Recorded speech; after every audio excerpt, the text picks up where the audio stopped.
Pete here with highlights from the Fitzgerald Glider Kits 300 and the Texas Roadhouse 200 at Bristol Motor Speedway. We're back to triple weekends now for the Trucks and X Series, and this time we head over to the Last Great Coliseum, Bristol, a challenging short track for the Trucks and X Series. So we'll see what's in store for these guys as they'll face off against the tricky short track known as Bristol Motor Speedway. And we go to the truck race first as Marcus Sanchi starts on the pole for the race, as he's one of the Cup drivers competing in this race and competing in all three races here at Bristol this weekend. And here's Sanchi getting a good start, but Bristol though is known for being a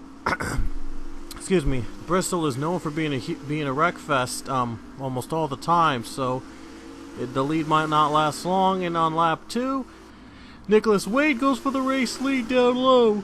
And Wade gets by, and he'll get the lead from Sanchi. Ooh, there's contact with him and Annabeth Ferris. Oh man, they're making contact. Oh, they're still making contact. Wow. Anyway, the first caution came out for this pileup. Ryan Rickshaw was caught in the middle. There you see the wrecks, the first and possibly many wrecks you're going to see at Bristol throughout the weekend.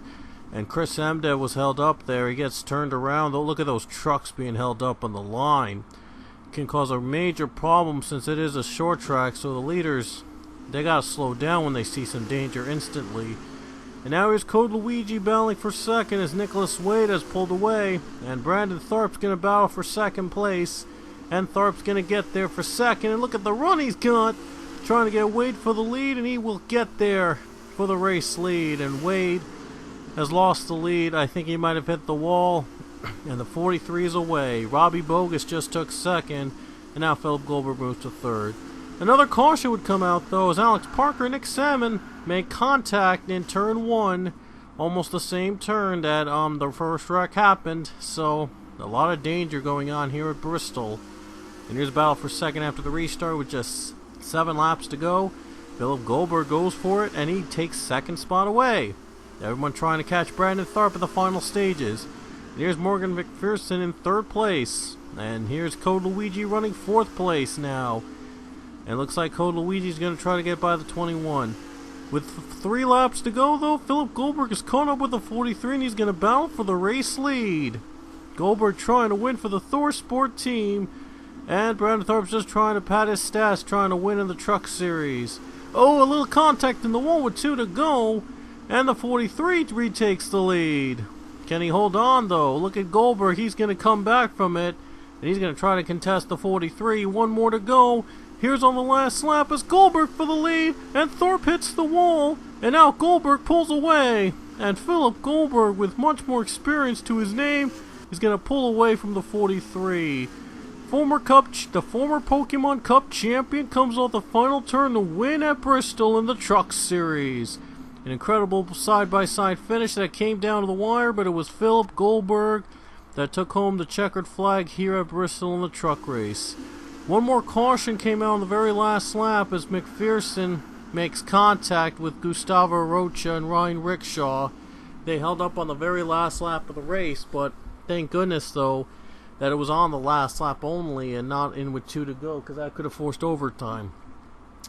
But here are the final results from Bristol. I know it's a little wacky, but we had the last lap wreck, so not everybody got to cross the start-finish line on the lead lap because of that pileup when the checkered flag waved.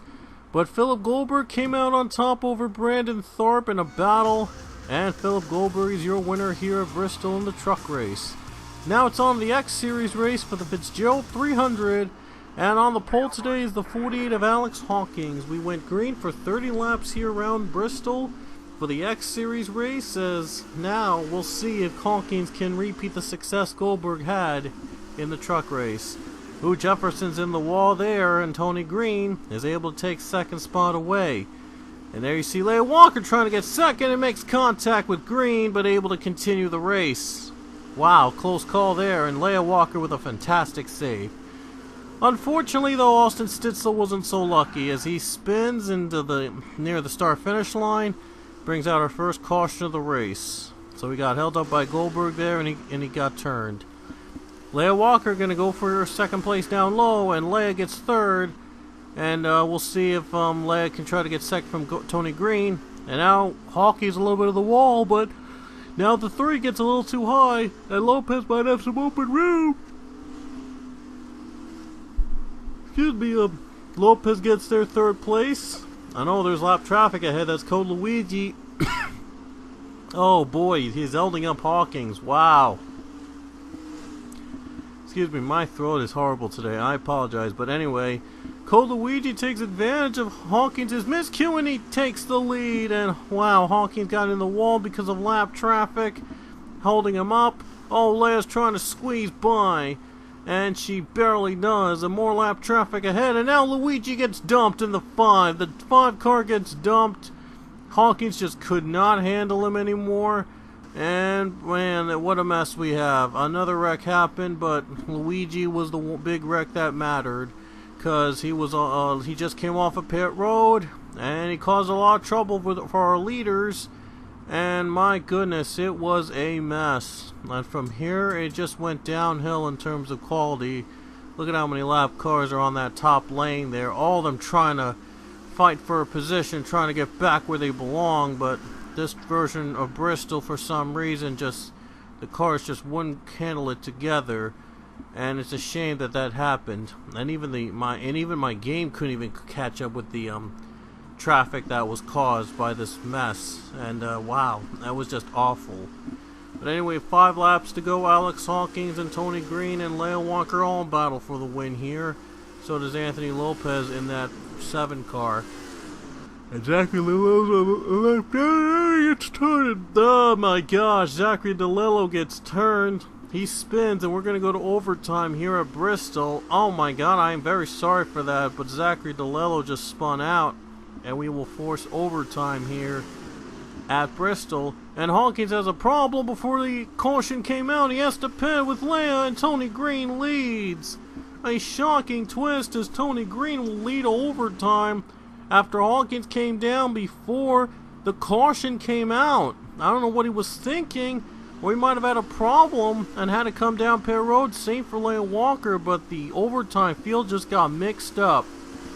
Tony Green is now in the lead in the 2-lap overtime and gets a good jump from Lopez. Lopez is in the wall. The white flag comes out with 1 to go. We'll see if Jake Jefferson will have any chance against the 3. But the 3, though, he's waited so long against Hawkins to battle. When Hawkins had a problem, he took advantage of it.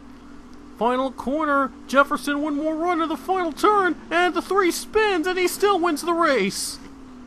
Wow, what a finish. Tony Green barely hangs on for the race win, as he holds off Jake Jefferson right there, even when Jefferson tried to turn him on the last turn. But Tony Green hangs on for the win, and Robert Smith also goes around. Oh my gosh, what a finish that was. And Tony Green gets dumped right there by Jefferson. And yet Tony Green still wins the race. That was an incredible finish here at Bristol. What a great way to end the weekend, folks. And don't forget to like, comment, subscribe, and hit the bell icon for new races every day. Results on the screen, and I'll end this a little short, but we'll see you guys next weekend.